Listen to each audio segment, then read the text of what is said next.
Learning and teaching में आज के इस वीडियो में हम थ्योरीज ऑफ इंटेलिजेंस में बात करने वाले हैं स्पीयरमैन के टू फैक्टर थ्योरी के बारे में, जिसको हिंदी में दो कारक सिद्धांत कहा जाता है। तो अब क्वेश्चन आता है कि ये टू फैक्टर थ्योरी है क्या, और इस थ्योरी में स्पीयरमैन ने इंटेलिजेंस के बारे में क्या क्या बातें बताई है। तो इस क्वेश्चन का आंसर जानने के लिए वीडियो को आखिरी तक देखिए, और वीडियो कैसा लगा कमेंट करके जरूर बताइएगा। तो वीडियो को हम शुरू करते हैं, और सबसे पहले देखिए, अगर हम स्पीयरमैन की बात करें तो this theory was propounded bye Spearman की जो ये टू फैक्टर थ्योरी है, ठीक है, इसका प्रतिपादन किसने किया है? स्पीयरमैन ने किया है। Spearman said that intelligence is made up of two types of factor, की जो इंटेलिजेंस है, हमारी बुद्धि है, दो प्रकार के कारकों से मिलकर बनी है। तो ये फैक्टर कौन से हैं? These two factors are general ability factors and specific ability factor। तो स्पीयरमैन ने जनरल एबिलिटी फैक्टर को, सामान्य योग्यता कारक को क्या कहा है इन्होंने? जी factor. And specific ability factor, विशिष्ट योग्यता कारक को इन्होंने शॉर्ट में क्या कहा है? S factor. तो अब क्वेश्चन आता है कि जी फैक्टर क्या है और ये एस फैक्टर क्या है, इसको भी हम जान लेते हैं। तो सबसे पहले देखिए, जब हम जी फैक्टर की बात करें ना, जी फैक्टर मतलब जनरल फैक्टर, सामान्य कारक। तो ये जी फैक्टर क्या है?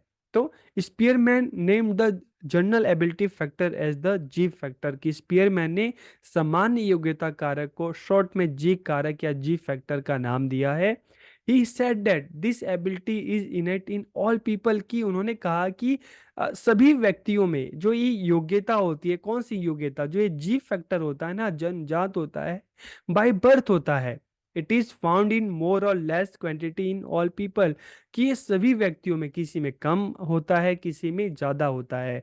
And ji factor is use more in daily life activities, के दैनिक जीवन के कार्यों में जी जो फैक्टर है उसका उपयोग ज्यादा होता है। तो जब हम जी फैक्टर बोले तो देखिए, हमारी जो आम जीवन के जो काम होते हैं, हमारी डेली लाइफ होती है, ठीक है, अपने रोजाना के काम करना, सोचना समझना, जो भी अपनी डेली लाइफ के लिए कैसे करना है, प्लानिंग बनाना। मान लो एक बच्चा है, एक स्कूल जाता है, तो उसका नॉर्मली सारे सब्जेक्ट पढ़ता है, सभी का काम करता है, ठीक है, सभी को याद करता है, और टेस्ट आता है, एग्जाम में भी सभी की तैयारी करके सभी के एग्जाम देता है। तो मतलब जब हम जी फैक्टर की बात करें तो जी factor is use more in daily life activities, की जो व्यक्ति हैं, बच्चे हैं, अपनी रोजाना जीवन के जो कार्य हैं ना, जो गतिविधियां हैं, तो उसमें जो जी फैक्टर है ज्यादा यूजफुल होता है। Spearman consider general ability more important than specific ability, की स्पीयरमैन ने सामान्य योग्यता को विशिष्ट योग्यता से ज्यादा महत्वपूर्ण माना है, क्योंकि जो सामान्य योग्यता है ये बेस है, ठीक है, और ये हर किसी के लिए जरूरी होता है। इसके माध्यम से आपकी जो रोजाना की जो लाइफ है, इसको आप बेहतर बनाते हैं, ठीक है, आप अपने जीवन को अच्छे से चलाते हैं। तो it is use in all his mental function, की यह उसके सभी मानसिक कार्यों में प्रयोग की जाती है। It varies from person to person, ये हर व्यक्ति में भिन्न होती है, किसी में कम होती है, किसी में ज़्यादा होती है, और जिस व्यक्ति में इस तरह की जो ये जी फैक्टर ज़्यादा होता है, उतना ही वो व्यक्ति सफल होता है, ठीक है।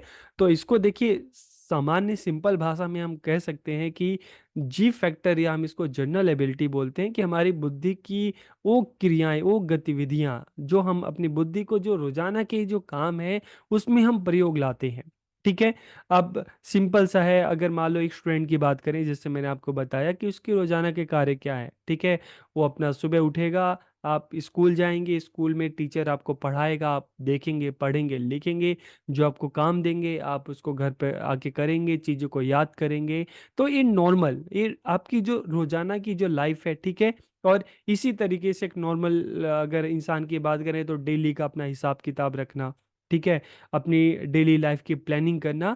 तो जी फैक्टर जो हम बात कर रहे हैं, ठीक है, ये रोजाना की लाइफ में काम आता है, और जिस व्यक्ति में जी फैक्टर जितना ज़्यादा होता है, वो व्यक्ति उतना ही सफल होता है, अपने काम काज को उतने बेहतर तरीके से करता है। तो अब क्वेश्चन आता है कि भाई एस फैक्टर क्या है? जी फैक्टर तो समझ में आ गया, अभी एस फैक्टर क्या है? तो जी फैक्टर के बारे में एक बात क्या थी, कि जी फैक्टर जो होता है इनेट होता है, बाय बर्थ होता है। लेकिन जब हम एस फैक्टर की बात करें ना, स्पेसिफिक फैक्टर की बात करते हैं, तो this is an acquired ability, की एक अर्जित योग्यता है, this is a set of specific ability के विशिष्ट योग्यताओं का एक समूह है। तो इसको क्या नाम दिया स्पीयरमैन ने? इसको एस फैक्टर का नाम दिया।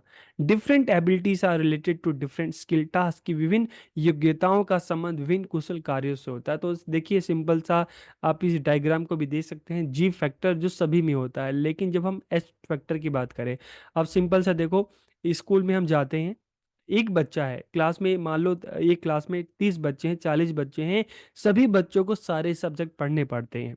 ठीक है, जो भी 5 6 सब्जेक्ट होते हैं, आप लैंग्वेज पढ़ते हैं, मैथ्स पढ़ते हैं, साइंस पढ़ते हैं, सोशल साइंस पढ़ते हैं, तो ये सारे आपको पढ़ने पड़ते हैं। लेकिन ठीक है, आप सभी को पढ़ते हैं, सभी का क्वेश्चन आंसर करते हैं, सभी का टेस्ट देते हैं, हो सकता है आपके सभी में नंबर अच्छे आ जाएं, लेकिन सेम क्लास में कुछ बच्चे ऐसे होते हैं जो मैथ्स में बहुत अच्छे होते हैं, मैथ्स में उनका दिमाग बहुत चलता है, जल्दी से मुश्किल जो सम्स है उसको सॉल्व कर देते हैं। और कुछ बच्चे ऐसे होते हैं जो साइंस में बहुत अच्छे होते हैं, कुछ बच्चे सोशल साइंस में बहुत अच्छे होते हैं, उनको चीजें बहुत जल्दी याद होती है। ठीक है, तो जी फैक्टर की जो बात करें, सामान्य बुद्धि सभी में है, लेकिन जब स्पेसिफिक की बात करते हैं तो किसी स्पेसिफिक फील्ड में अच्छा होना, बेहतर होना।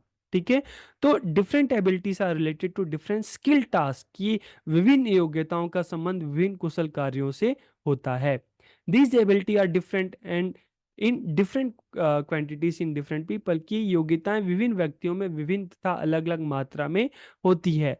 एंड जिस व्यक्ति में जो योग्यता ज्यादा होती है उसी से संबंधित विशेष सफलता प्रदान करता है। जैसे आप, सिंपल सा है कि आप बीएड कर रहे हैं, ठीक है, तो सब्जेक्ट तो आप सारे पढ़ रहे हैं, लेकिन हम देखते हैं कि टीचर्स की बात करते हैं, कोई मैथ्स का टीचर बनता है, कोई साइंस का टीचर बनता है, कोई साइंस का टीचर बनता है, कोई लैंग्वेज का टीचर बनता है। तो जिसमें एक स्कूल में देखें, कॉलेज में देखें, बच्चे सारे सब्जेक्ट पढ़ रहे हैं, लेकिन जिस पर्टिकुलर एरिया में बच्चे की जो स्पेसिफिक जो एबिलिटी की बात कर रहे हैं ना, वो ज़्यादा है, उसी एरिया में बच्चा सफल होता है। तो these ability provide success in language, science, philosophy, social science, तो ये सारे आप एरिया ले सकते हैं। ठीक है, तो यहाँ पर आपको ये दो चीजें समझ में आ गई होगी कि जी फैक्टर और एस फैक्टर क्या होता है, कि जो इन्होंने दो फैक्टर बताए हैं कि जो बुद्धि है, इंटेलिजेंस, इसमें दो फैक्टर होते हैं। ठीक है, इसको दो फैक्टर में हम डिवाइड कर सकते हैं। एक सामान्य बुद्धि होती है जो हमारे सामान्य रोजमर्रा के काम काज के लिए जरूरी है, ठीक है, सभी में होती है। लेकिन जब हम जी फैक्टर की हम जब एस फैक्टर की बात करते हैं ना, स्पेसिफिक, तो बच्चा है, ठीक है, सारे सब्जेक्ट पढ़ रहा है, ठीक है, जनरल फैक्टर यहाँ पे काम कर रहा है, लेकिन वो बच्चा जो है मैथ्स में बहुत अच्छा है, एक बच्चा जो है उसकी जो बुद्धि है वो साइंस में बहुत अच्छी है, कोई सोशल साइंस में बहुत अच्छा है। ठीक है, तो इस तरह से देखते हैं तो यहाँ पर एस फैक्टर काम आता है, और बच्चा है सभी सब्जेक्ट पढ़ता है, लेकिन एक विशिष्ट सब्जेक्ट में उसकी योग्यता ज़्यादा होने की वजह से, उसकी जो स्पेसिफिक फैक्टर है वो ज़्यादा होने की वजह से, वो उस पर्टिकुलर सब्जेक्ट में आगे चलकर वो सक्सेस होता है, सफल होता है। तो यहाँ पर आपको ये टू फैक्टर जो थ्योरी है वो समझ में आ गई होगी। तो वीडियो आपको कैसा लगा कमेंट करके जरूर बताइएगा। आप सबका बहुत बहुत धन्यवाद।